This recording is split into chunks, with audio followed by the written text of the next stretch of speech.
So hello everyone, welcome my another mini vlog. প্রায় 2 বছর পর কিন্তু সব আমরা একসাথে হয়েছি, তো কোথাও ঘুরতে না গেলে হয়। আমরা সব চাংপাঙ্গ মিলে ঘুরতে চলে গিয়েছিলাম একটা জায়গায়। তো জায়গাটা তোমরা অনেকে চিনতে পারবে। তো চলো ভিডিওটা প্রথম থেকে দেখো। তো প্রথমে কিন্তু আমরা বাড়ি থেকে বেরিয়ে পড়েছিলাম, আর আজকে কিন্তু ভিডিও করার দায়িত্ব নিয়ে নিয়েছিল আমার বুনু। তো চলো কেমন ভিডিও করে আমি দেখবো শুধু। আমি তো পরে দেখলাম চেক করে যে আমার থেকে ভালো ভিডিও বানাতে পারে আমার বুনু। তো চলো চলে এসেছি আমরা শুভঙ্কর শিশু উদ্যানে। তো তারপরে সেখানে গিয়ে দেখছি চারিদিকে শুধু কাপল আর কাপল। তো আমাদের তো এখানে থাকা জায়গা না, যেহেতু আমরা সিঙ্গেল।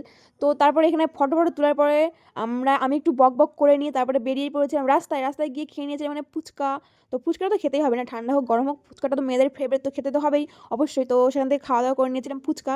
আর এখানে এই ফুচকার ঝোলগুলো দেখে আমার এক্ষুনি খেতে ইচ্ছে করছে আবার। তো যাই হোক, এখন ফুচকাটা ঝোল খাওয়া যাবে না। এই ফুচকা খাওয়ার পর আমি 4-5 দিন বিছানা থেকে উঠতে পারিনি জ্বরে।